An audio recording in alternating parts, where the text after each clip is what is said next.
Turn on the machines. Put the power on. It's that time again.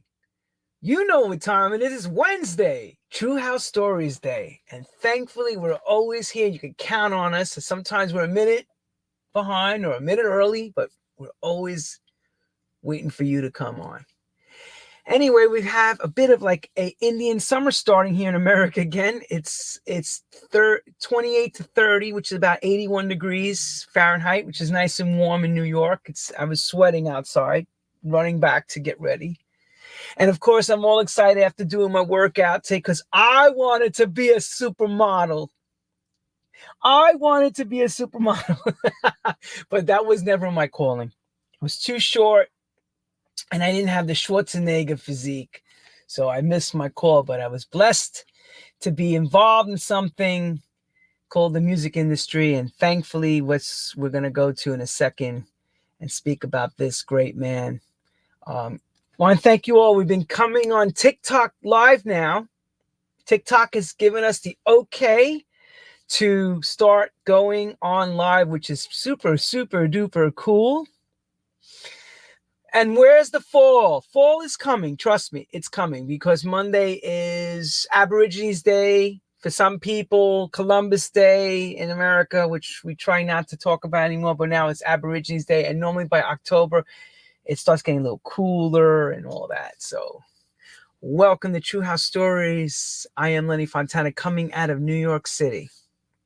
And this week, we're going to be talking to this most handsome prince who's one of Germany's longest serving DJ and producers. And he's known as a cosmonaut because he's around royalty of Tom Novi and ENIAC and Mogwai. And that man's name is Phil Fuldner. Phil Fuldner, okay?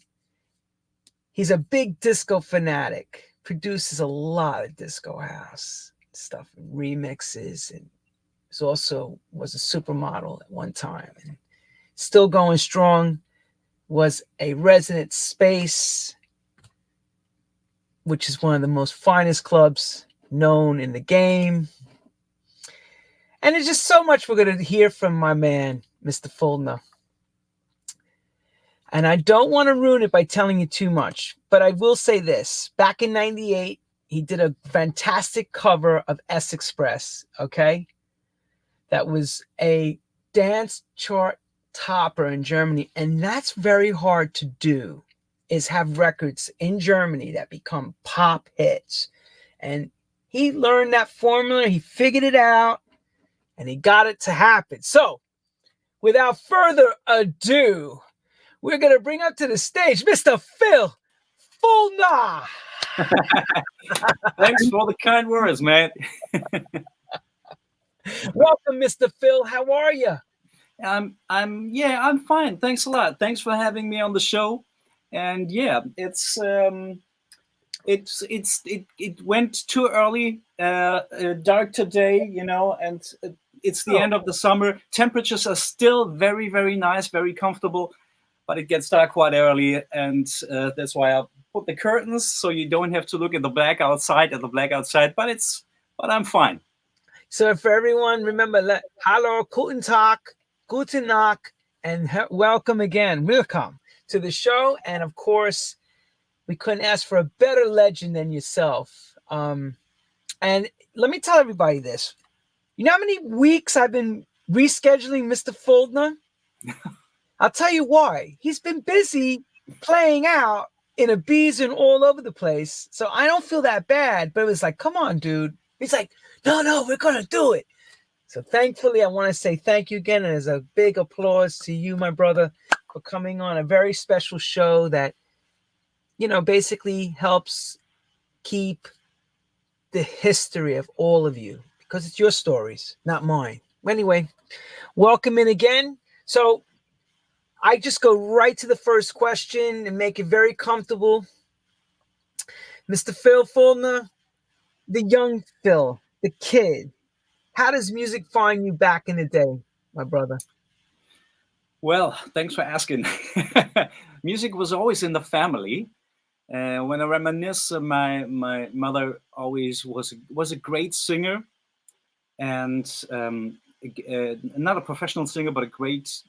She sang all around the house, and we had the radio on all the time, and we were singing along with her to the radio. And my father still is an excellent piano player, and so music was always a part of the household of the family. And my sister, she was playing the piano, or she tried, and she had a great time practicing the piano with a friend, laughing all the time. And yeah, and the radio was playing in the house, and I started off very early to record tapes with my cassette recorder from the radio. And it appears to me that music always has been a part of me, and I know from in the deep of my heart, in the depth of my heart, that it will be a part of my life and a part of my work someday. And now you are gone.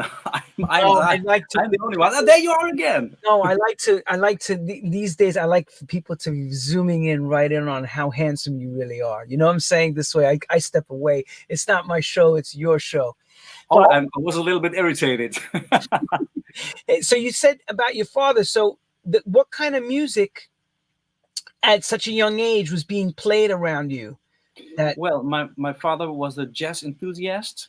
He was into classic music. He learned to play the piano, classic music. And then one day he was hit like a bus by jazz music. And he listened to jazz music on the radio, to Count Basie and guys like that, and Duke Ellington, and I remember he told me a story that he was supposed to, or he should play the piano, the classic piano concert in his school, and he was so into jazz music that and everybody was invited, you know, all his colleagues and all the teachers, and he said he quit, and he said, I couldn't do it, I won't do it, because I love jazz and I won't play. I promise you, I won't play classic piano anymore. And that's what he did. And on the other side, there was my mother, who fed us young ones with Carlos Santana, with the Bee Gees, with Supertramp, and with James Brown, Kool and the Gang, and ABBA, of course, and Barbara Streisand. And my elder sister, she fed me with she brought me to electronic music, actually, and she was listening to the first house tracks that came up, and friends from school went to the States and brought that record collection, the history of the house sound of Chicago. They brought it over to Germany, and we must have listened to the record 1,000 times, you know, until it was broke. And so there were a lot of different influences, more like not that industrial kind of influences that a lot of my colleagues had, like Kraftwerk or Depeche Mode. It was more the soul side. It was more like an even Northern soul, and that's what influenced me musically from the very start. And that's changes everything, because remind me what German pop music was called, because I have my assistant Manuel. We always laugh about the name of German pop music. It was a very funny name that, you know, you heard in the 80s and 70s on the radio. Lager, right? Lager? Is that Lager or Schlager? Something like that. It was even Donna Summer. Schlager. Schlager. Yeah. Oh, yeah. See what I mean? Because I got to spend so much time in Germany. I got to learn all these things, which makes it that much more interesting for me when I'm traveling, to really appreciate why American music was so, you know, touching to all of you. I get it now. Because some of the music that was coming out during that time was, you know, like Barbie doll music. So, of course, I mean, Schlager was the German. I mean, I hope I got it right. Schlager was the German, more or less, around the corner translation for beat. Schlager, it's a hit Schlager, beat music, you know. And Germany was very into that Beatles thing, and the German culture and German music culture adopted that kind of beat music, and they had one of their first gigs at the famous Star Club, the Beatles in Hamburg, and so it was a big market here for them, and you know, everybody turned in that direction. All the, you know, the hairstyle and the cloth it was all like Beatles like, and that, I mean, it felt like that it was on for even more than a decade. And so it was all influenced by British pop music, by American music, of course. And you know, we had all these German or these original American recordings that came up in Germany with German vocals, you know, not one-to-one translation, but with a little bit of twist. And then it came to me that when I grew older and I heard and listened to more music, that all these German hits are originally from the States, you know, some disco tracks, and some even like You're the One That I Want, you know, from John Travolta, and featured by John Travolta and Olivia Newton-John. And there was a title in Germany that called "The Wanne ist voll." I mean, the bathtub is filled up, you know. And it was more or less, it was a fun song. It was a joke. It was not to be taken serious. And so the Germans took the international songs and international artists and translated them in a kind of very, very special and very own way into German songs and into German, and brought the German lyrics onto these tracks. So, like, even for example, John Travolta, who really didn't have a musical career in America, was loved in Germany, right? And another one who was on Knight Rider became massive in Germany, singing, David Hasselhoff. Yes. It's crazy, right? But Germany only, nowhere else, just Germany. They love. Wasn't he big in the States? I mean, Baywatch and stuff? That, yes, as a Hollywood actor, but never as a singer. Okay. I mean, I can remember that. I can only remember this one song that he did. And he was very big. He was very big in Germany, and he still is. The song is being played at the Oktoberfest, you know, and at the Luna Park, and is still on. The people need some drinks, and everybody's going off to that song. So, as we're going to school, Phil, did you have any formal training musically? Because your dad's a pianist. Have you learned any instruments along the way in your life? Yeah, I learned to play the piano, but I learned to play the piano, but I never learned it, you know. And I can throw some chords, and that's fine for me. That's all what's left. But it helped me to get behind the feeling of music, the feeling of harmonies, and to arrange harmonies. And I got to the musical school from a quite early age, and I was the only thing I can remember that we only made fun the whole time. You know, we had that little magnets and the line of the nose, you know, and with the board, and we just threw the magnets on the. Let me ask this, because I play piano as well. Are you talking with staff lines, and then you throw the magnets, and wherever they sit, you play it? So yeah, the magnets were for the notes, you know. Right. So if they fall on a G or an A, then you play. Yes. Okay, that's what they should. You know, they should, but we just made fun of it and pinned it all around the place, and then I played. Yeah, I used to play the piano for a couple of years, but it never went that well. But I was trained as a singer, a baritone, and I was trained for almost a decade, or like 10 or 12 years, until my teacher went back. He was a Japanese guy, and then he went back and he retired and went back to Japan. and he was he had a lot of quite prominent pupils, and Oh, you're people one of them. You're famous too. What are you talking about? that before me, you know, I was one of his last Asiatic disciples, and What was his name? The Japanese instructor. Tatsuzo Tajima. Did you sing in Japanese as well, or you sang just in German? I sang on Japanese as well when I Oh, was really? at a Japanese restaurant and I was drunk. Yeah, I don't know anything about Japanese. This show brings out so much stuff that people probably never knew anything about. I didn't know anything about you speaking and singing Japanese. Wow.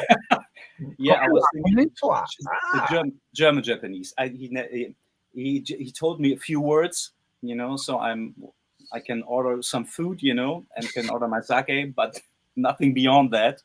But he was a good teacher, and he was like he was a Buddhist, and he taught me about Shin Yuan. That was the Buddhistic circle he was into, and he was very and he was living that kind of religion, but completely open-minded. And we had a great time. And he was a hard teacher, but we had a really good time. And he taught me a lot. And he was like more or less like some kind of a father figure for me, and helped me trying to find my way of expressing my singing and my voice. And and taught me all the fine things, the really what's going on be on. And he taught me to get um, um, he taught me to, let me say, of course, to get better, and to sing without a monitoring, and listen to what's really going on musically. And it was a great thing to happen for me. That And helped me a lot in my oh, sure it did. You got formal training. That helps with everything you do with this music that you're producing and writing. Oh yes, of course. You know, the more practice you do, the better you get. So, Yeah. Yeah, so definitely. the road to becoming an adult, because there's a time we were all kids. The road of I want to be, a fireman or a postal worker or a lawyer. Was it in your mind more, I want to be an artist, singer, professionally first, or what was it on your ladder of success? Well, I always want. I think when I can remember, from the very start, it was into my mind that I wanted to do something with music or something with art, some kind of expression, some kind of way to express myself, maybe on as a singer on stage, or something like a place where I can express myself. And but I think it was a very, I think it was 80% music from the start on my mind, that I wanted to do something with music, you know. And I can remember I was my sister, my elder sister, she made her A level in school, and then they had like a big party. Two schools were like close to each other, and they had a big party, and there was one of the elder ones, very good looking Turkish guy, Attila Ceylan, and he was standing. I knew him. He was a friend of. He was a homie of my sister, and he was standing there with his cowboy boots on, you know, with a tight shirt and two turntables, two James Brown records, and a mixer, and he was playing. He was DJing, and all the girls were standing around him. And I said to myself, "That's what you want to do." And then one thing came to another. And before that, I recorded like tracks from the radio, you know, and as far as I can remember, all of my colleagues did that. They mixed their own tapes, and it fascinated me. Even I was even thinking about becoming a DJ on the radio, or so, and then I can remember we started off DJing like from a very analog, you know, turntable. Let me ask you, Phil. Sorry, everyone, for that emergency alert sound that came through? That was America testing all the phones. I forgot it was going to hit at 220 and it went, sorry, the house is not doing anything wrong. The studio's fine. So when you first saw the guy with the cowboy boots and at your sister's party, okay, did you really know what he was doing as a DJ, or you just was taken by the fact that he was a magnet? Very good question. I think it was both of it, and I knew what he was doing. The DJ culture, and I can't remember when it first appeared to me. And DJing, I knew that what he was doing there, and I think we were already into DJing. I don't know if you can call it DJing, because we were playing tracks from tapes at when our friends had parties at home, you know, and from they invited all the guys from like all their classmates, and we came together and had a party at home, you know, and with one record player and one speaker, you know, and we started and we played the tracks from cassette or even from a tape recorder. And so I had a slight idea of what DJing was about. And of course, in the early 80s, there were already pictures coming over from the guys at the Saint or Studio 54 who were playing records, and of DJs, what DJs do and what the DJ equipment is all about, and what kind of record player you had to have and stuff. And I knew all that, but it was the thing that happened there, that he was like the magnet and that he was the master of ceremony in that place. Is that what really attracted me? And that's why I asked that question, because everybody has that moment of like the caveman, fire, we found fire, you know, that feeling. And I remember mine. I remember seeing it for the first time, and it was, you know, and you don't forget it. It gets us like the first kiss, and I don't want to be too explicit. First everything, you know, first time you do something, first time you go down a roller coaster. Of course, second, third time you do it, you get the same feeling, but it's never like the first time. You know, when you experience something, it's like so overwhelming.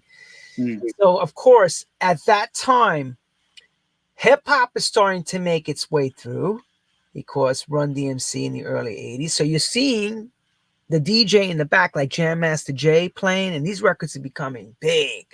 So even if you're not, say, in the circuit yet of going out clubbing, you're turning on this new thing called, I don't know if Germany had it yet. Vivo, no, not Vivo, MTV at that time. Yeah, because it started here in America, watching rap videos and first people, and they had DJs. Maybe they weren't doing anything, because the generation we all come from, there was no computer yet. There was no YouTube yet. There was no internet yet to learn any of this. So you had to go to the record shop per se and pull the magazine and look and maybe buy it to see what DJs were doing in America, what DJs were doing in the UK, what German DJs were doing, and such and such. So I can understand you saying to me that, yes, you knew what was going on, but the information of how we do things now to then, it was like discovering gold back then, Phil, right? Of course. Yes, of course. Everything was like it was like a practicing art. And yes, you had to check the magazines, and you had to read the magazine at your friend's house. And I can remember we had when all the other kids were watching RTL television when it was initiated here in Germany.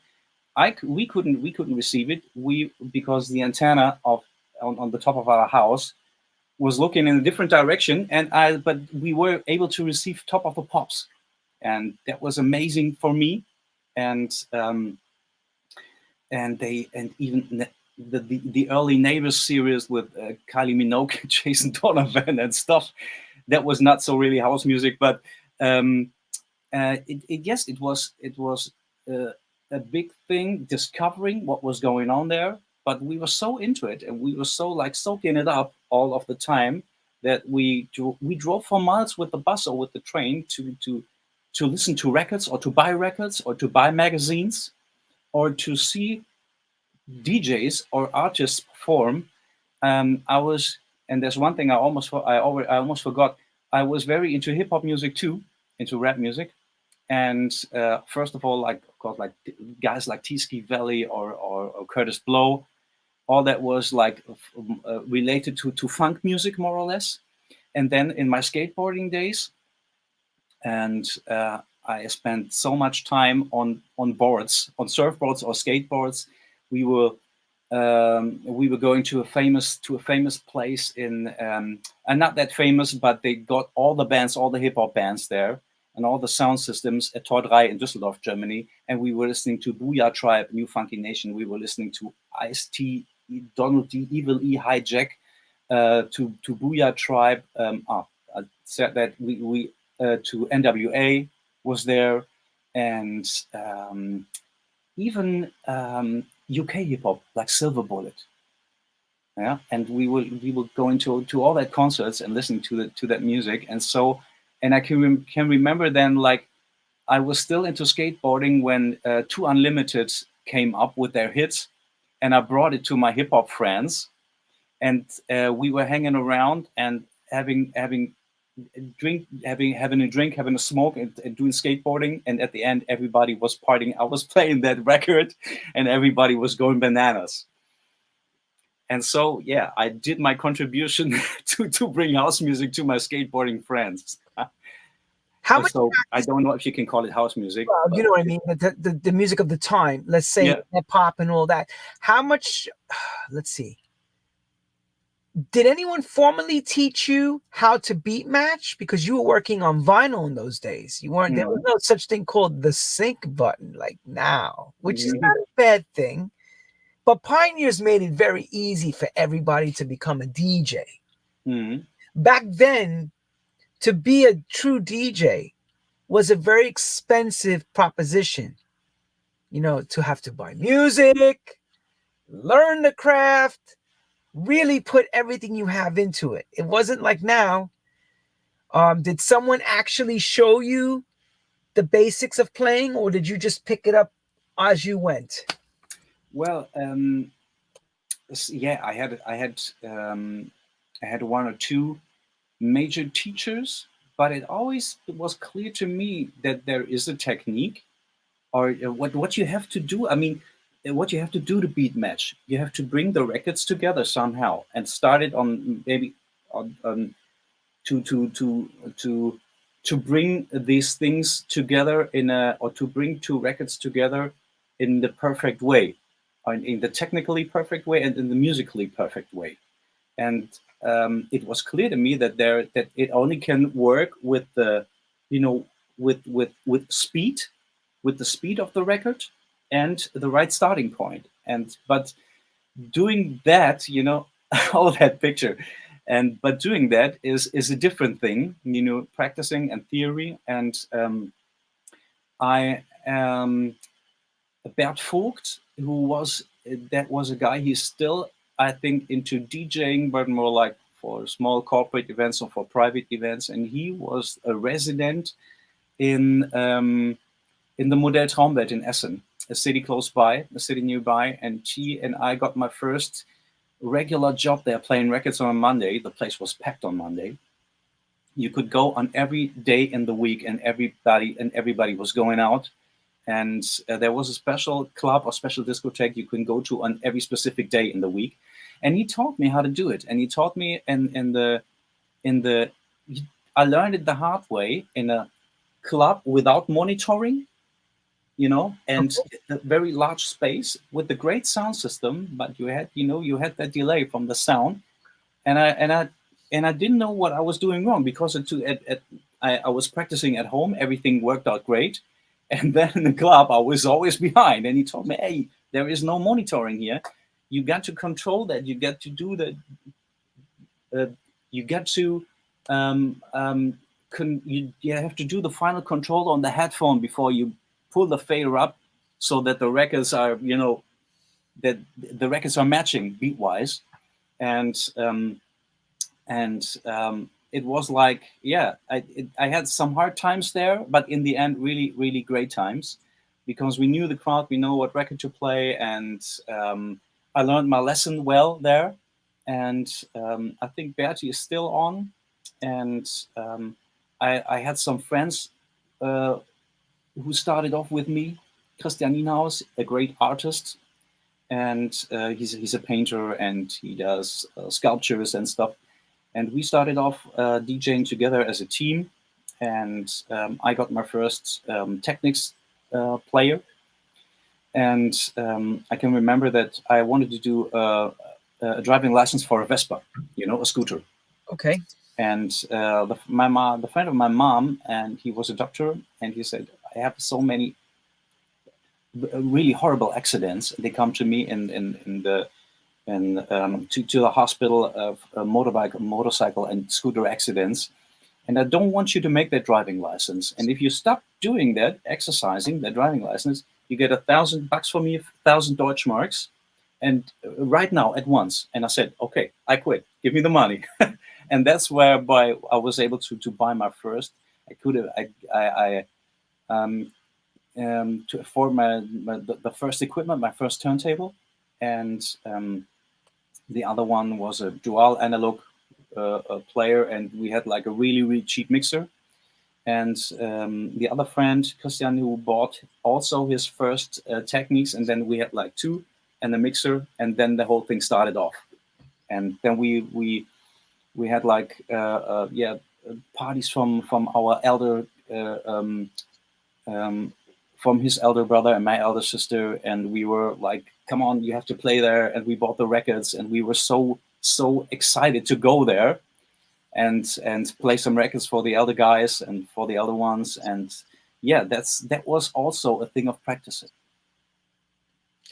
So as you, of course, each time you do your gigs, the more you play in front of people, the better you get. Of course.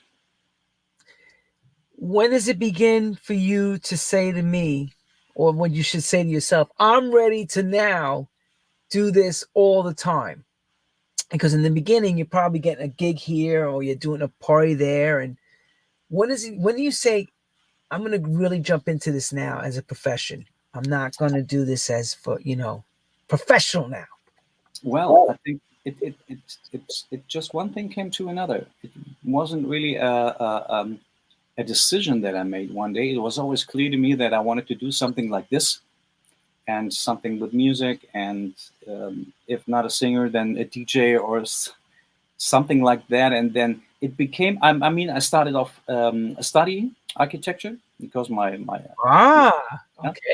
because my parents are architects, and my grandparents, and it was like running in the family. And nobody forced me to do that. But I said, my father said, hey, what about try it out? I can help you becoming an architect, and it's a nice business. It's fun, and you can learn all the skills from me. And so I said, okay, let's do it. But I was always doing music.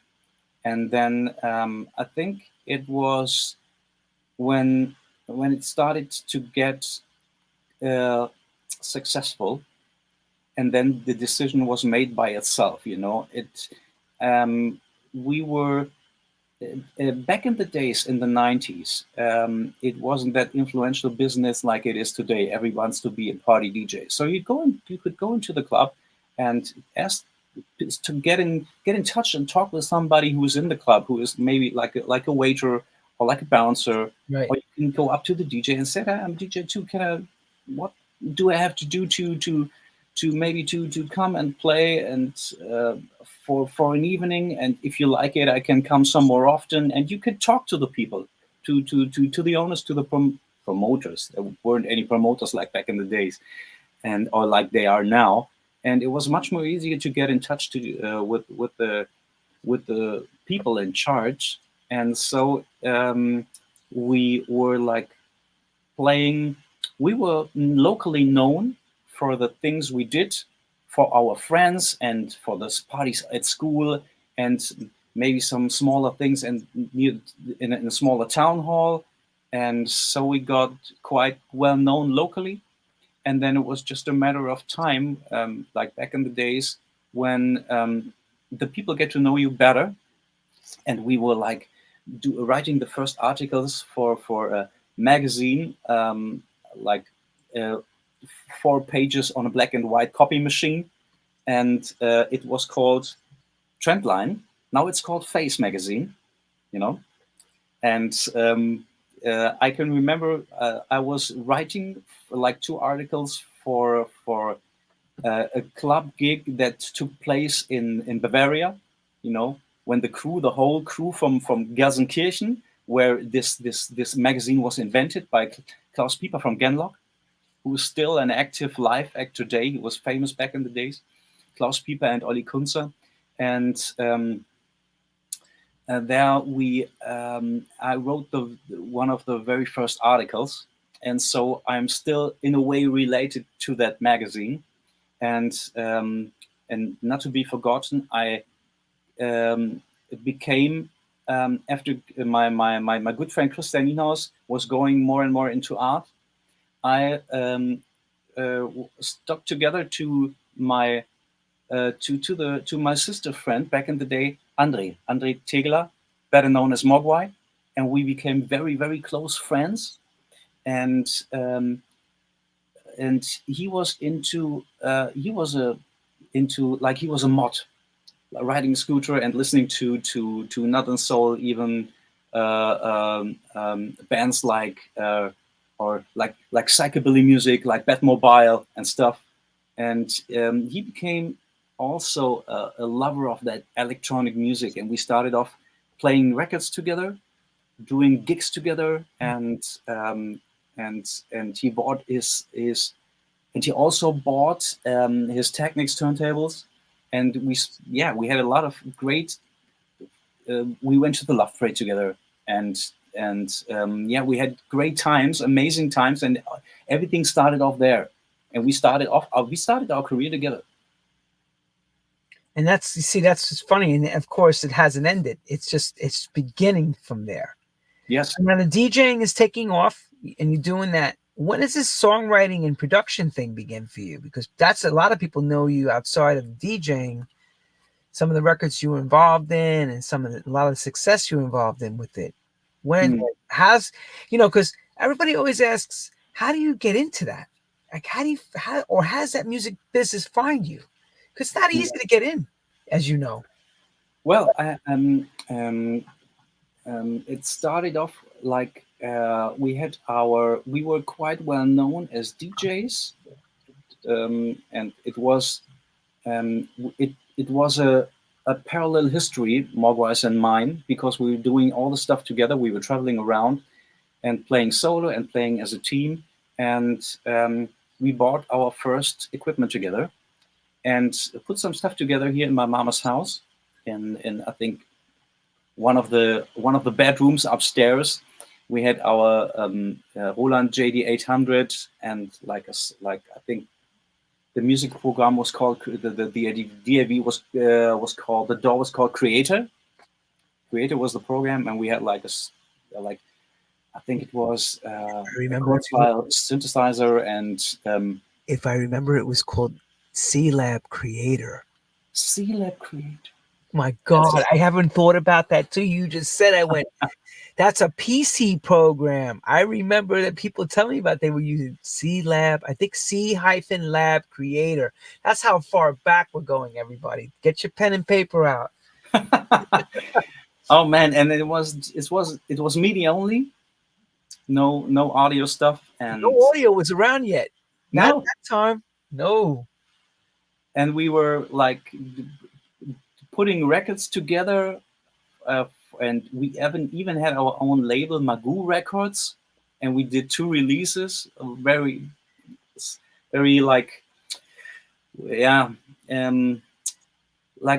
some very complicated disco house music, and not very successful, but we we put all our energy and all our effort in there. As And you would. As you would, because you yeah, because and I know this from every producer who's ever started in this game. Every record you ever did is the best at yes. making it, right? It's the greatest thing we've ever done. I mean, it sounded horrible, but I mean, the track was great, but the mix was awful. And but a lot of tracks back then were just lo-fi because of the technique. And then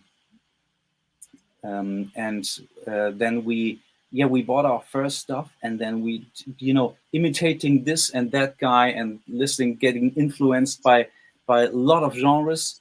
And we were very like into Jeff Mills waveform transmission or R&S records or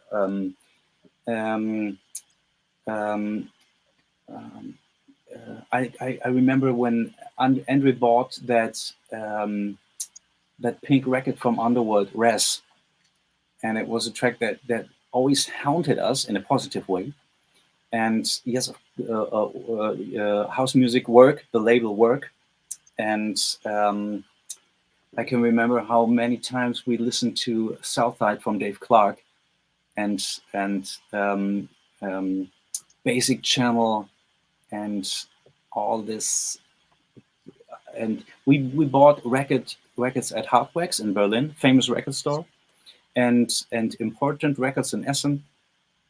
And we spent all of our money buying records and driving around listening to artists. And we even were into that drum and bass thing. I can remember, like, or jungle. We were driving to Bochum, to Planet in Bochum, to listen to Adam X, who was playing there. And I think it's and then a third man came to the crew, Jackson, Michael Bellina, who joined us. And and we became close friends, a great team. And then we did the first successful Phil Fuldner records, the first successful Mogwai records. And one of the tracks by Mogwai, You Know Why, was picked by a British producer from Xenomania. His name was Brian Higgins, and he did Believe for Sugar Babes, for Cher. It was his first big hit, Believe. And he was based in Westrum in Kent, in a farmhouse with lots of studios in it. And in the song with Cher, you mean the hit, If You Believe in Love After Love, the one where they used the yes, vocoder on her voice. Is this a picture around the time when that happened? Oh yes, it was.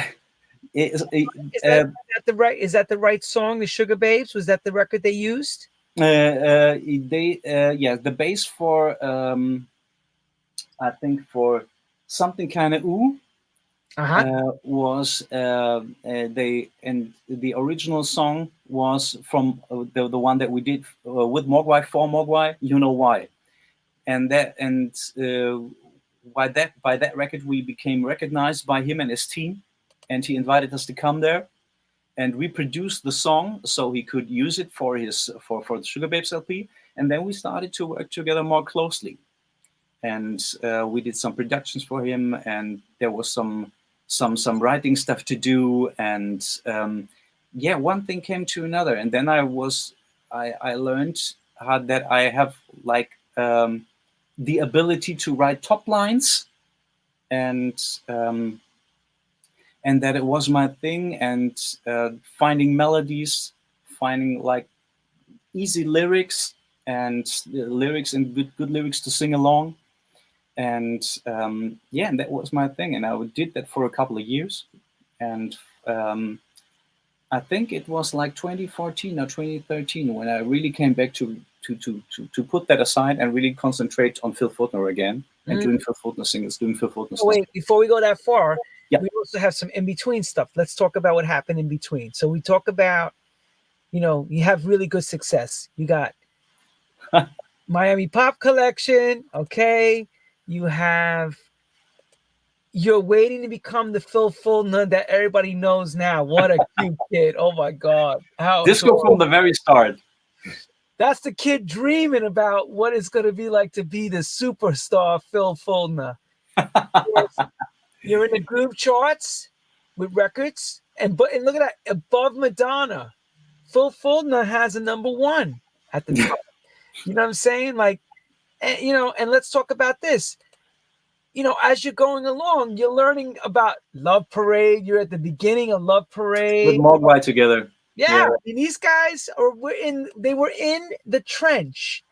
You know, as this thing was getting bigger, they were right there living it. You know? Yeah, I think it was '93 where the picture was taken. Yeah. We were on the Trendline magazine. They were very like into that scene, but they had to change their name because Trendline, it appears that it was the name of a wrestling magazine. That's right. So they came from Trendline to Raveline, you know, and that must have Raveline. been the Raveline truck on the Love Parade. Yeah, and we were, I think, Andre, he already had a driving license and he had a car, an old Mercedes coupe. It was amazing. We went there and there were like traffic all over. The traffic was stuck, you know, on the Autobahn, and everybody's doing an Autobahn rave and, you know, and having a party. And we didn't even have a hotel. We slept at Humboldthafen, an old harbor. And in the car, like it was freezing, it was cold, but we had the time of our lives, you know. That's what I'm talking about. See, things like that, people don't understand that feeling unless you're there. You're actually in the wilderness. It's like Woodstock for electronic music. You know, you're right in the middle of all. Yeah, you name it. Yes, it was like that. Yeah, the Woodstock. I mean, Love Parade is the most sensational, most important thing to ever happen to electronic music, to have that free open air rave like that in the middle of Berlin. You know? Yeah, it made an impact on the whole world regarding that kind of music and regarding that kind of culture, you know. And it was like Woodstock. It was like the hippie thing, and so the hippie thing turned out in a different way. But this music is still on, is still alive. It became like an establishment, like a part of the culture that you can't erase anymore because it became more or less an everyday thing. What I think it's amazing when you regard how it started off, you know, in the creative cells, and but it became so big. And I can remember I was looking down, and you know, the street where the Love Parade took place, it had like a little slope, and hard to recognize. And I was hanging in the back of that truck and looking down the street, down the alley of love, you know, and looking at that 1 million people. And that was the moment that I felt that there is something very, very special taking place right now, you know. And that was amazing. And when you are there and you feel in a way what's happening now, not years later when you reminisce like a time capsule, and then, oh, it must have. Now I realized that it was the moment it was a very special moment. It took place there on that very moment. Life changing. Yeah, of course, life-changing moments. You never forget that. It's another moment where it's in as I call it, sketching in your brain. You never forget that unless you experience it. You don't understand. How does one get this, for example, to become a resident at the Space Terrace, which is, you know, that's a big honor. I have never been a resident there, but we played there a couple of times, you know, and the mixer, that's so old school. Look at him. Look at the picture really good. You see what I'm saying? Look, he's the handsome guy with the vinyl records, no CDs. Look at it very clearly, okay? Take a look.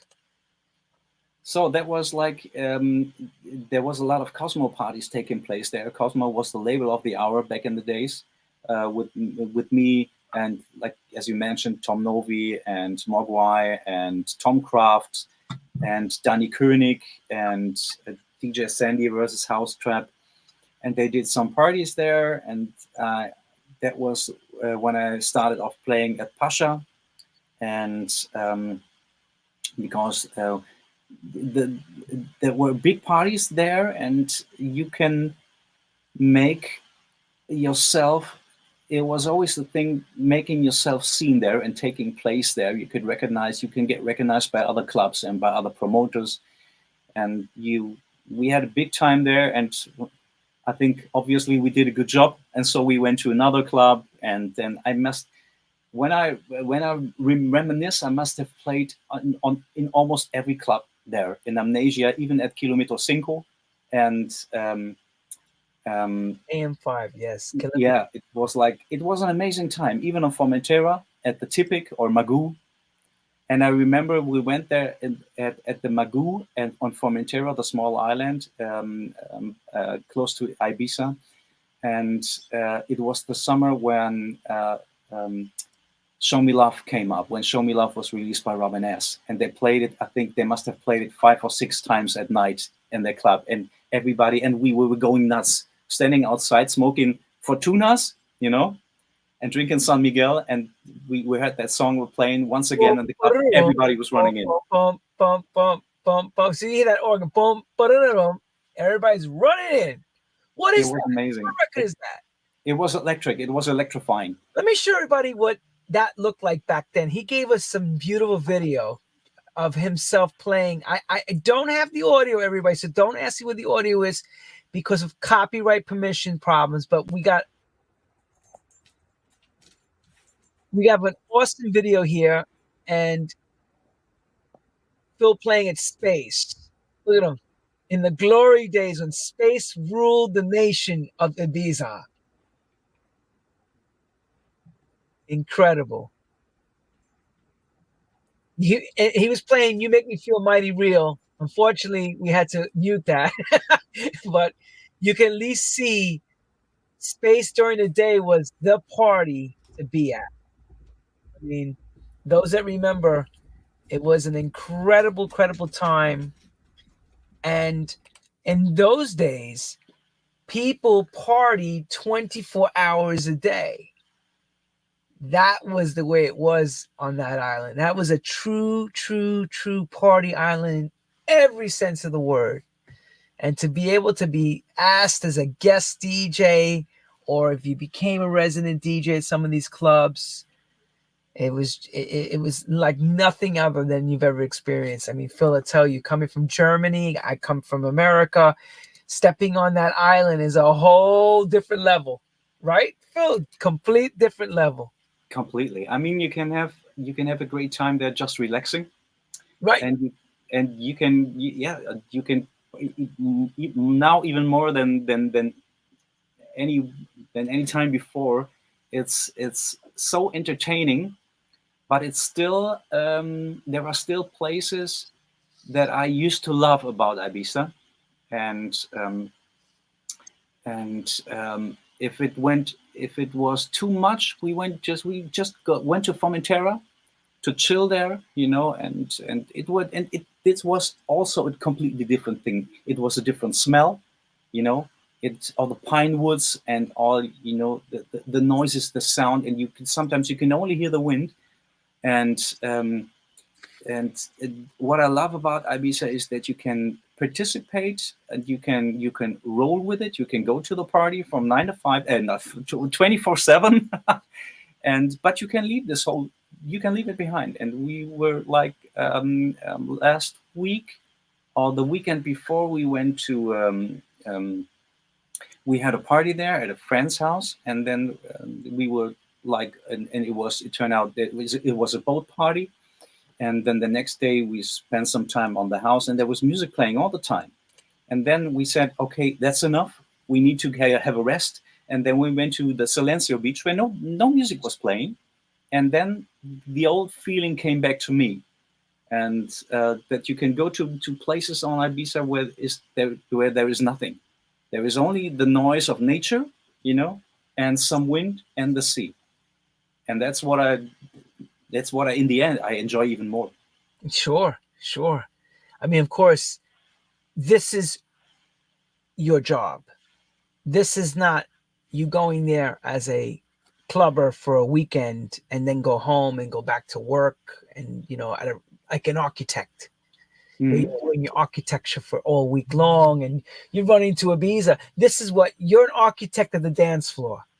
Okay, so let me ask you something about this, because there's a couple parts of you.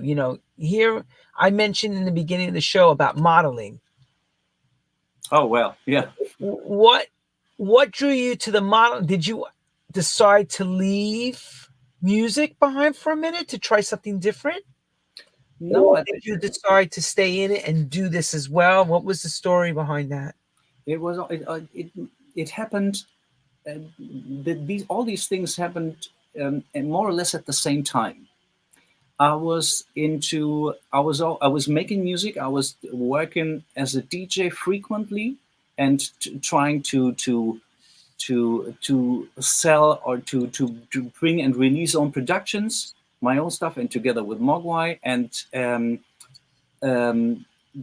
studying, and there was so much energy. I had so much energy, and there was no sleep needed. We were just hustling and bustling, and when we had that first success, it came to us like a lightning struck in 1989, when I had that first hit record, the final, the Captain Future theme, with that manga video, and it went to the top of the charts from zero. And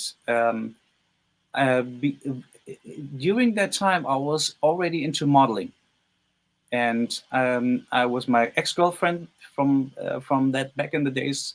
She brought me to her agency where she was working as a model. And I had some smaller jobs, and it went quite well. I was traveling around a bit and going to go and seize. And I collected a great book and a great set card, and it was good money, not hard work. Not really. What I meant was not really what you say when you have hard work. It was easy money for easy work, as for me, personally, and not easy money. It was for easy work. And then when this success came, it went.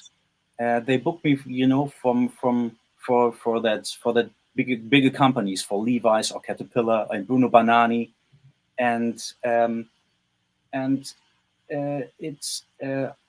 it happened more or less at the same time, and it participated from each other. When I had that, when it began that I was successful in music, they start to book me even more, and I got more money from the modeling.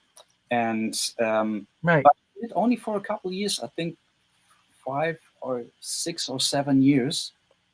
And then I didn't make new Polaroids, and I didn't work on my set card anymore, because I was so much into music. I was so into music, so into traveling for DJ gigs, and I was not going to the gym regularly anymore. So I began with that later on again, but there were only a few shows that I did, and a few like catalog jobs, and but I'm still, I think I still have a set card in an agency, but my last job I did must have been like 10 years ago. It just went off, Right, because because when you mentioned you were putting everything back together, before I stopped you, we went back a little bit in time. You go to 2014. I know there's a time in between that music changed for everybody. The younger EDM stars were coming up from Holland, the Dutch DJs like Avicii, and all these songs are becoming the new sound. And actually, David Guetta's first album, 2006, changes so many things. The Robin S sound and all the house music and disco house is kind of all going away. Where do you find yourself between those years? Because a lot of us were trying to find where we belong. Some of us are no longer in the business. Some of us went on to do other things. Yeah, we didn't stay in it. We spent a lot of time, and it was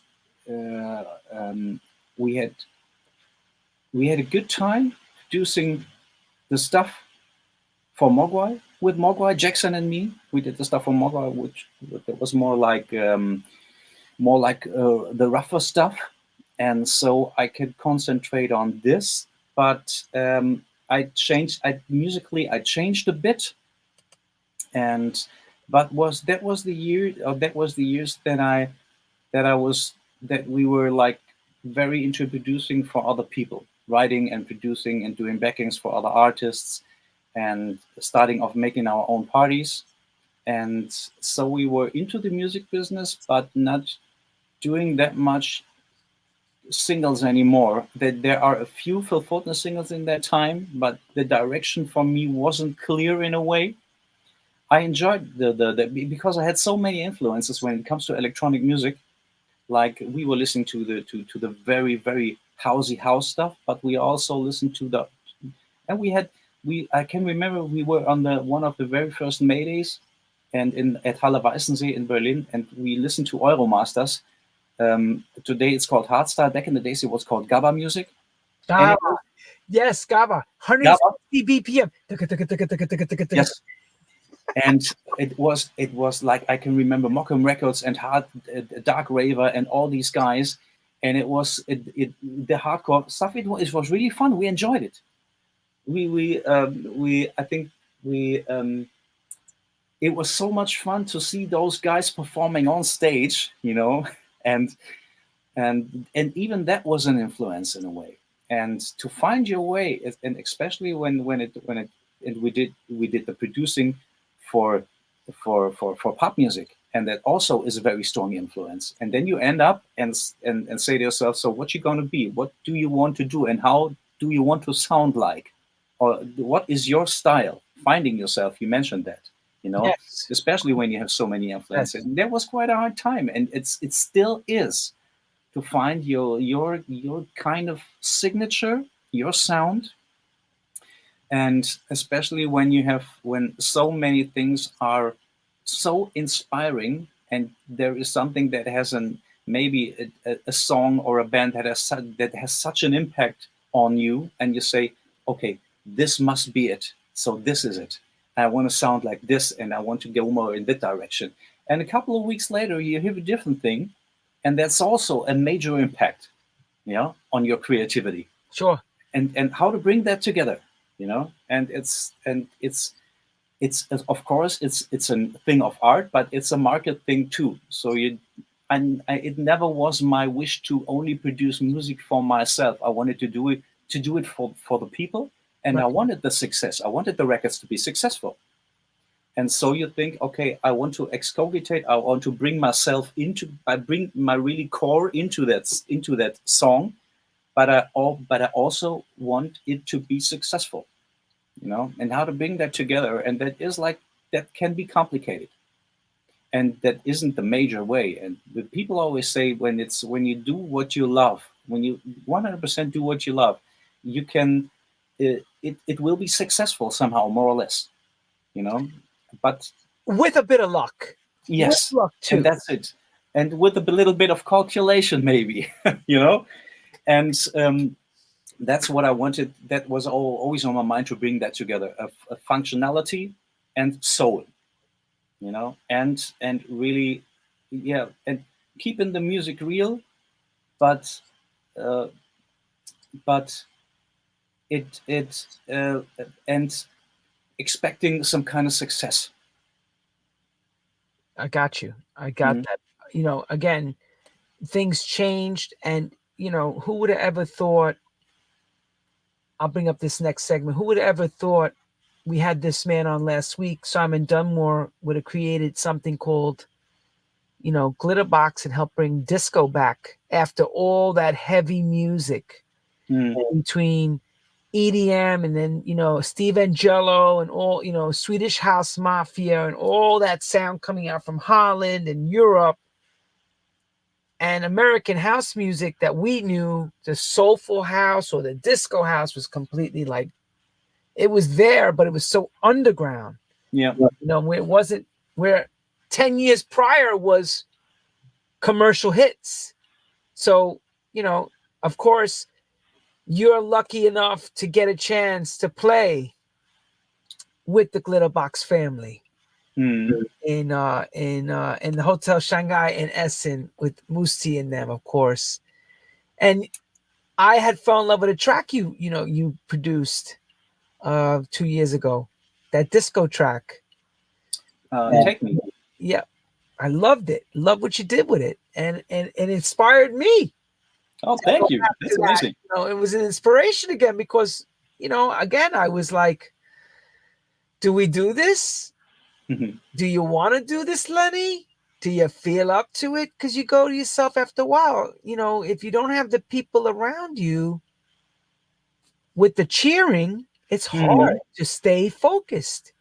Yeah, I mean, it's when you it's the thing when you listen to that music for so many times, and you played that music for so long. Not that you get tired of that kind of music, but there is sometimes there's a strong pull in other directions, and you see that music, it comes on vogue, and then it fades away again. I mean, it's history repeating, and that is also a good reason. I mean, it's the right thing. Simon did the right thing at the right time. He saw it coming back, and or even he might not, but he reinitiated that kind of music. His philosophy was, people were coming in from the UK. He knew that were older, that were not really into that younger sound. And he was like every week telling them, I don't know where to send you. So then it came to his mind saying, let me start some, because he had Defected in the House going at the same time, which is entertaining the younger kids. The thing was, what happened to all the people that were dancing in the 80s and 90s and the early 2000s? They want to go back out again. Some of them, I call it the circle of life. They got married, have children. Some got divorced, are coming back. Some of the children are grown up and they want to have a piece of that fun of their heart again. They're young, when I was a young guy or a young woman. And that music helps you remember, and it was like when it began, I was playing at Space as well. I was a resident for the Cafe Olé on the Saturdays. And I was thinking, I don't know if this is going to work. But Simon Dunmore said the first 5 years, made no money, all losses on the visa. I didn't know that. 5 years. Nobody remembers the bad part. They only remember the glory now. It's like the glory of disco is everywhere. But the beginning, first 5 years, no money made. So you have to have a lot of passion in this game to stay in it sometimes. Yeah. It never works without that, and maybe you have to stay focused. You have to stay on it. And if you when you see it growing, and there's a glimpse of that, you see that there is a progress, and even for years, and when you see how that thing can evolve, and how people respond to that. And when you have an idea and go into the market like very, very sharp, and you go and you cut into the market with something that nobody else is doing, you have some kind of a chance to get recognized, because it's a singularity thing. It's that what nobody else does.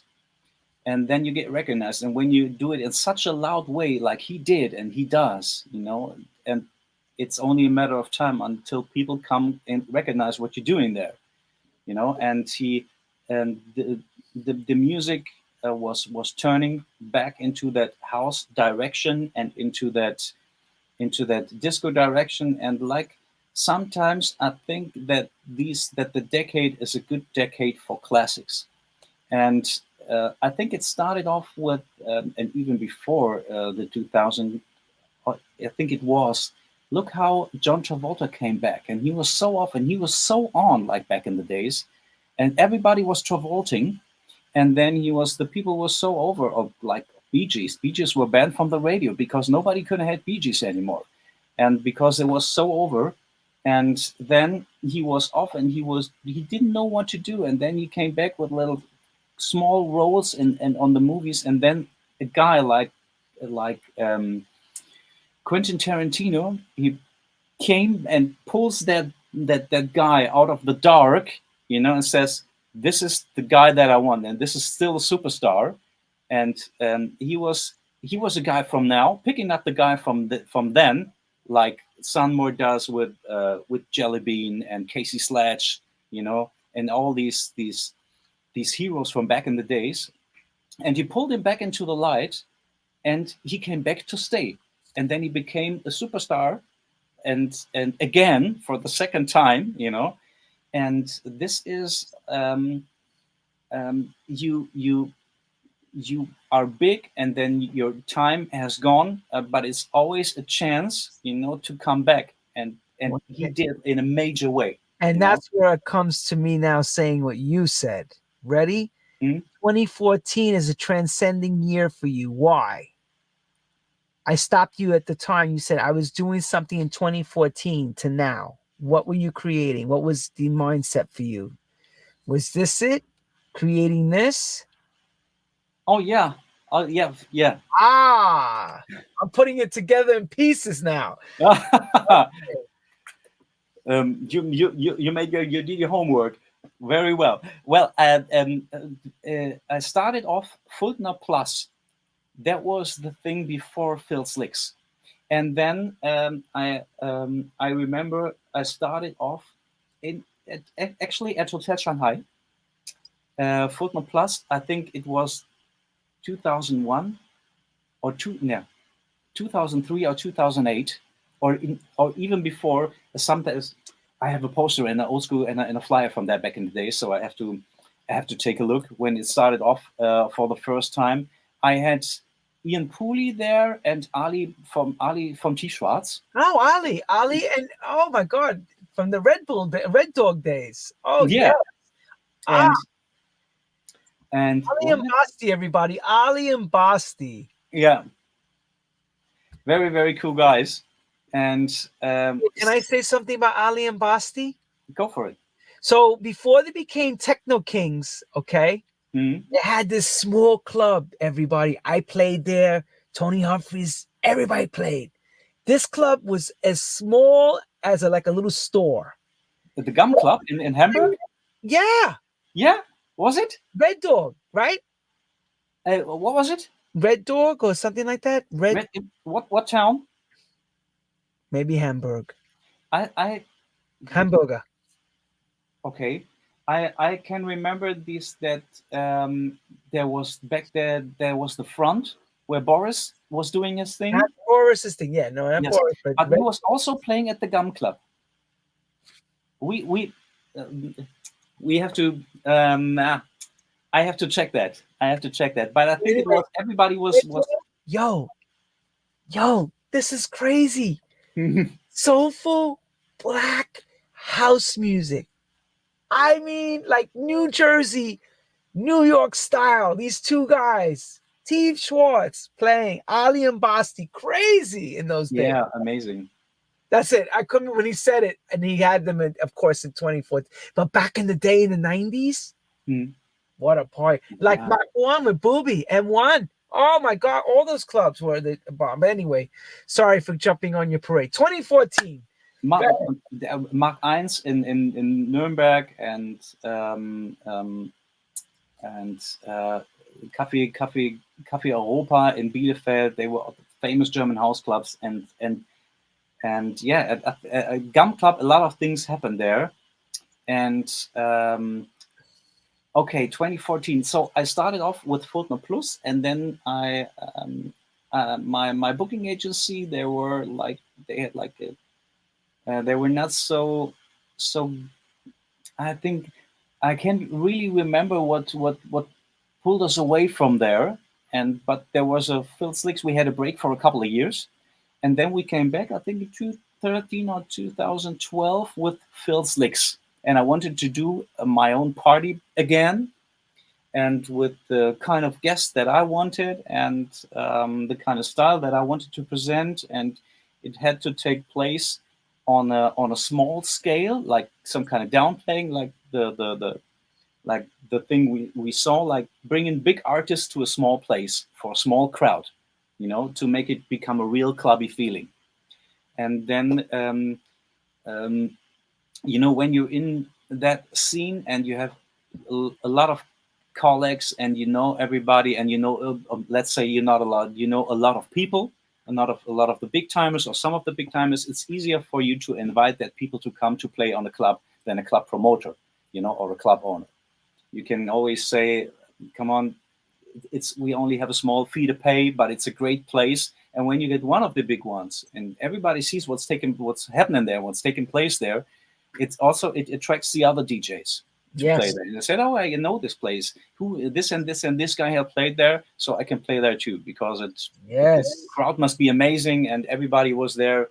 And so it becomes a big place. It becomes naturally. And so we started, I think we started off with guys like, with Rubber Sonic and Butch and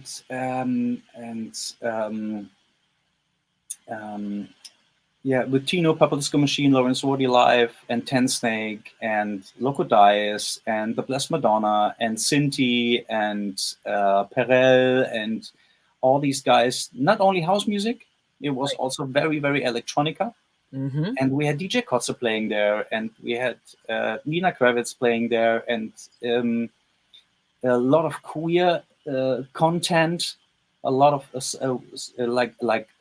queer artists like Hercules and Love Affair and Boy George, and we brought Boy George there, and we had a great time. And it's still a very, very, very busy place. And Kai Shanghai, who's the owner of this place, is a great presenter and of this club, a great ambassador for the scene. Mm-hmm. And for the people who go there, and we still close friends. And then it became, on one stage, it became bigger, and I had the opportunity to host my own stage at Perukaville Festival, and I had international guests. And the idea was to bring 360 creative degrees there, like actors who can play a good DJ set, or singer-songwriters. Would you bring Idris Elba there?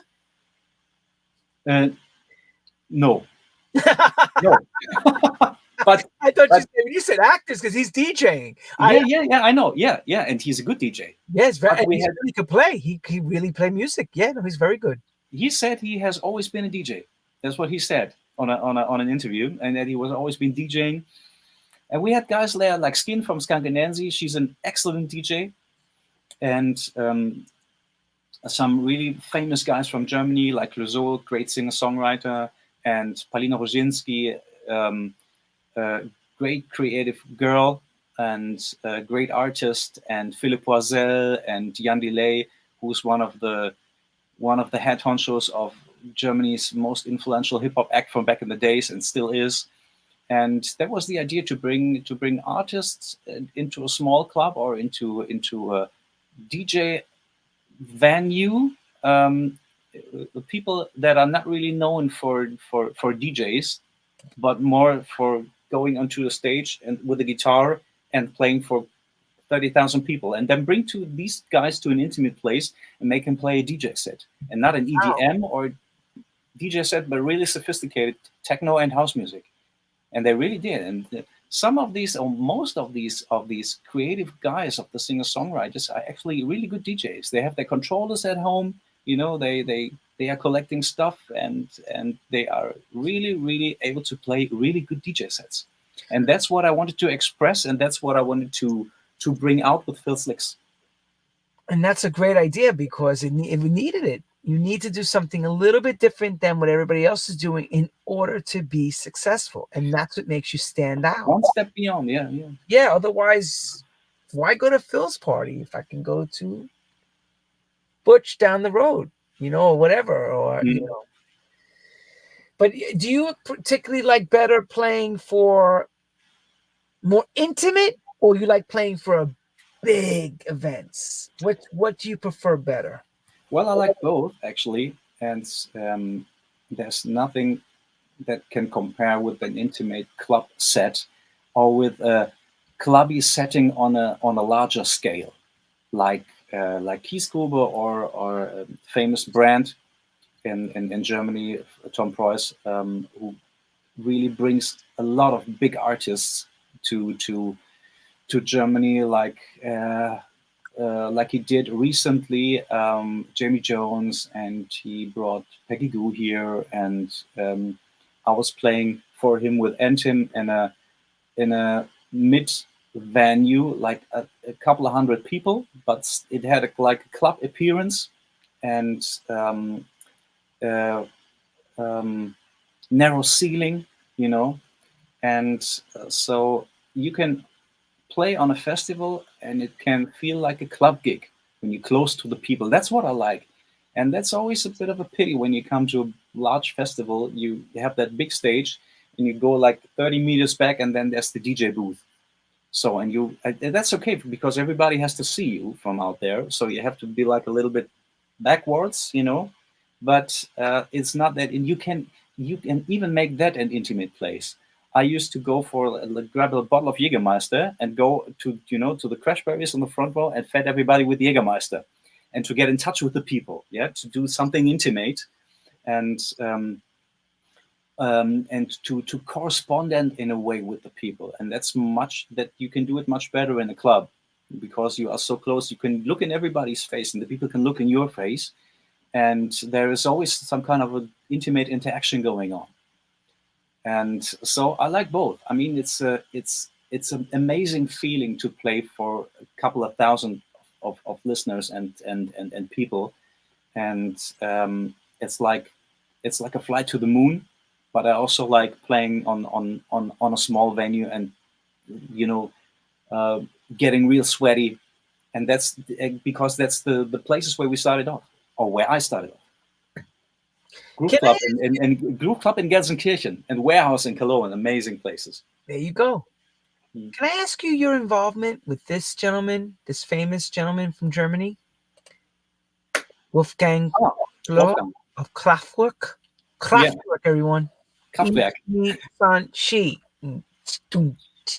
Was the former drummer of Kraftwerk, and he's a great guy, a very gentle. He's a gentleman, and he is an amazing storyteller. And he has this project Music Soldier, and where he does like soundscapes and a real program, and there was also like a part where he was playing records, where he was DJing, and he used to play a few records, and we met a couple of times, and it's sometimes unexpected and was really, really fun. And it ended up we were sitting together for hours just talking about music and musical heritage, and he was talking about the Kraftwerk days, and yeah, it's amazing. And we're not finished with each other. Maybe something is coming up in the future. Let's see. But he's a great guy, amazing. Phil, where do you see yourself going in the next part of this journey? Where's the next part to the Phil Fuldner experience? The next part of the Phil Fuldner experience. Stay tuned. Stay tuned for more coming. Stay tuned for more. Stay with us. Actually, we are in right now in a process of shaping the brand a bit, shaping the CI a bit, and taking what's best from the existing Phil Fuldner, and bring it together with some new aspects that I was thinking about for a long time now, and we have, I think, very strong records coming up, and some very amazing collabs that I was recently working on and still working on. We are still in the process of finishing these collaborations, and it gets a little more colorful, and I think in a couple of weeks I can tell you much more about that, because then I have like some sort of a concept. Yeah, but there is something coming up. I know that what everybody hates, big things are coming up, big things in the headlights, but they really are. You have to dream, you have to work towards something. It truly is architecture, because you're engineering the next steps of what this journey is going to be for you. Each piece is another part to hopefully having a massive hit or touring a huge tour. Everyone, it's not as easy as it used to be. Do very little and big return. Now the way it works is you have to do a hell of a lot of work for very little return because of the social media content. Does that bother you at all, the social media? Because we all look at it differently. Some people say some of those people don't deserve to have that level of success because they're not very talented, or are they just hating? What do you think? What's your feel on it? First, I have to say I'm not the guy to hate. Well, what I mean. I say hating, meaning looking like you don't deserve that in your mind. I mean, I know what you mean. Yeah. Well, I think it's art can find its expression in many ways, and sometimes it's the easy way when you come like a TikTok phenomena, or we live in these days of strong social media appearances and of people getting famous without skills. And I think let's see how it turns out in the end. And I think some of these guys that I haven't heard of on the musical side, that only appear to, or that only came in my radar or in my focus by on social media. Some of them I got to know, and that are really, really nice persons working really, really hard and are actually quite good musicians. But I also recognized it the other way, the different way. And actually, I was so busy with my own stuff and thinking about what will I do, what I'm doing, that I can hardly contribute to or that I can hardly think what I am actually thinking about those people, and it's hard for me to tell. I just recognize it, but it doesn't give me love or give me hate.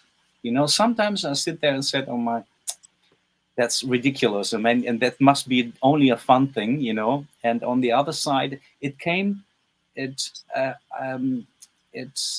all these things are evolving.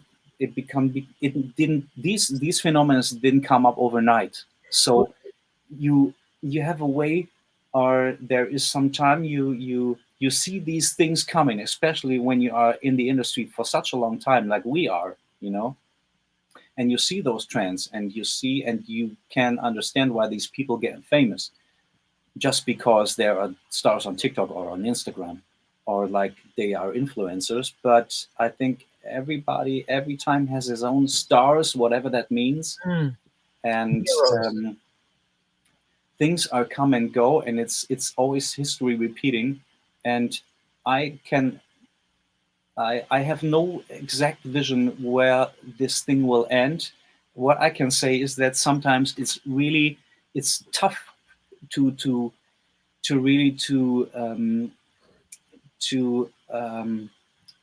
make yourself seen on social media the way that you want to appear from your heart, or maybe if you're lucky, you have like a deputy who has exactly your style and has the way to say what you want to say, but you don't have to care about it because someone else is doing that for you, and is doing very, very good. And I think you can be very lucky if you find somebody who can do your social media work and you can focus on your music. But that's it's at the end, it's all about the music. That's what makes you famous, And when you get played, your music gets played on the radio because it's good.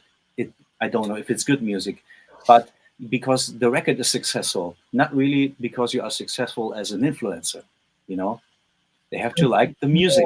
But it seems more like these days, it's more about the influential part of it than it is about the musicality. That's right. that definitely. That's but I think in our universe of electronic music and of electronic artists, there's a strong sense of keeping it real and supporting the real people. You see what happened to Stella Bossi, you know, and like a TikTok. I mean, it seems to be like a thing that humans do. They love to build their heroes, and they love to dismantle their heroes, you know, and destroy them. And I think that's what taken place here and there, and now and then. And I think that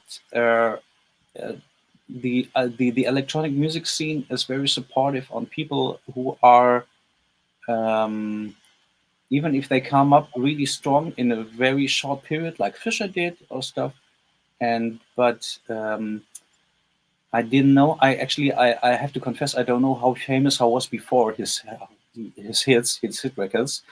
And but I think they have there is a strong sense of supporting real people, whatever that means, you know, and supporting real artists, and don't get some of these TikTok artists get too strong. They get strong, definitely, but on a different stage, on different scale, and and they but the thing that we do, electronic music and house music, I think it's a different thing.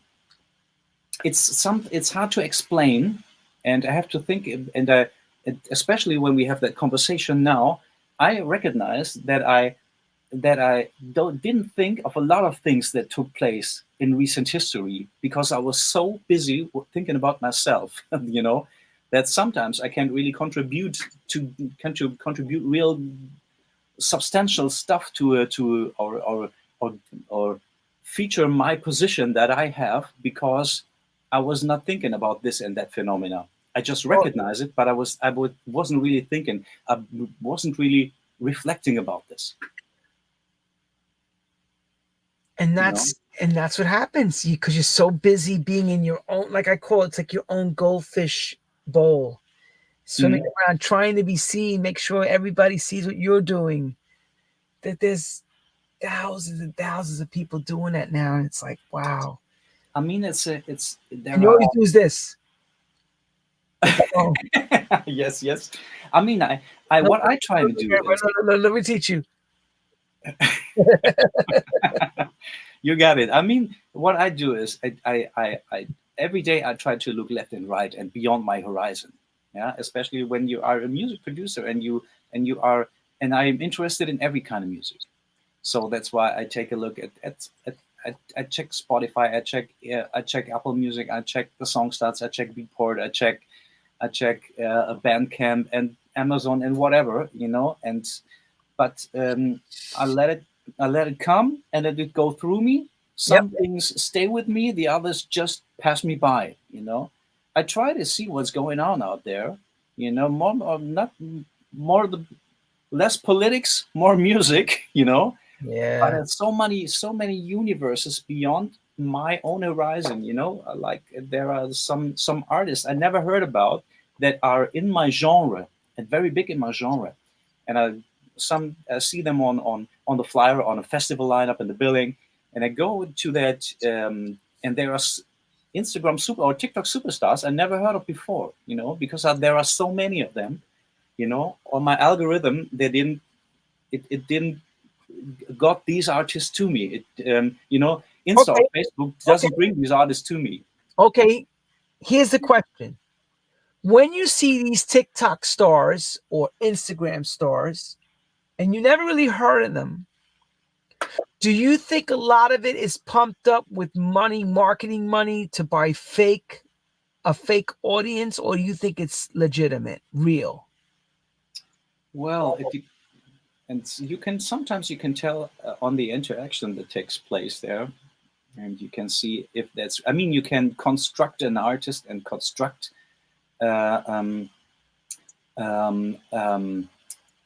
Or you can bring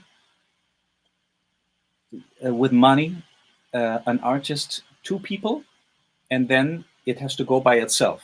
You know, you can invest a lot of money to get people on the scene, and then they have to perform. Yeah. Sometimes, you know, and I think it's both. I think it's you can create an artist out of nothing with money. We all know that it can happen, and it happened a couple of times, and it will happen in future. And I think on the other hand, there is also there are also artists that are really came up and are really supported 100% by their fans, and maybe there are some they bought some fans in the beginning to make it appear bigger, you know. But I think it's both. I'm sure it's both. Yeah, because many times, trust me, even I look and I go, who the hell is this person having a million followers? It's like, you're not on TV. You're not a massive name. Mm-hmm.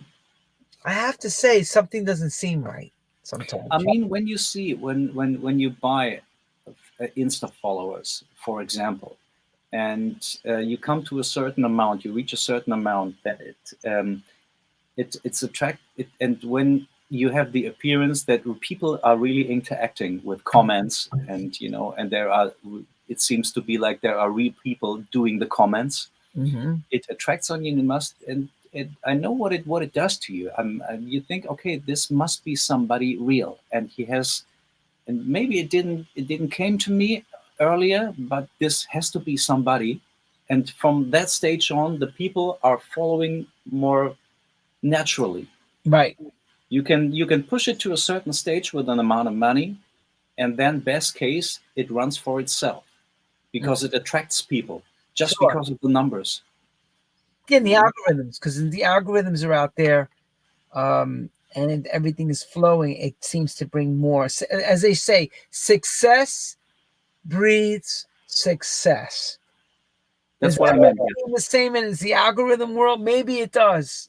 Maybe if if house music got that kind of love, like the other electronic musics, maybe you would see those numbers for everyone. But you don't see those kind of numbers in the house music world, unless it's like Black Coffee, for example, or there's a few guys that have records that crossed into pop status type records, and they've gained tremendous amount of followers. But most DJs don't have that kind of level of success. Like Carl Cox's numbers, and those fans are big. He's got a big fan base, and a lot of it sometimes lends to be more techno or electronic music enthusiasts than, say, proper house music. Well, this hard stuff is really, really strong, because and I remember when we had fun, we were dancing, we were having party to that hot stuff, because it was we were soaking up every kind of electronic music back in the days, like I said, and it's so big now, and one of the aspects is that these sex positive thing, and these everybody can be itself and can express their sexual behavior in a way, when it comes to this sex positive electronic, very hard kind of thing.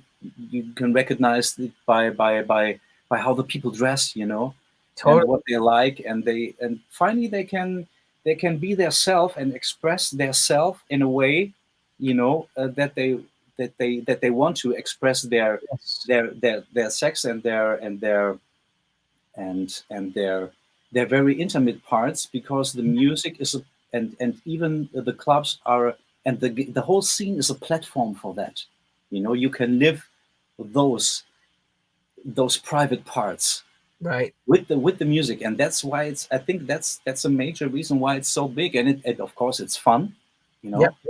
and you can have a great time to that sound, and some of these phenomena, some of these aspects that, I mean, even if the people dance that shuffle dance, that techno dance, when, like back in the days when it came up, we were laughing at these guys dancing these dance, and today it's absolutely okay. You have the people on the cool on some of the festivals, the festival dancers, they do shuffling on the stage, you know.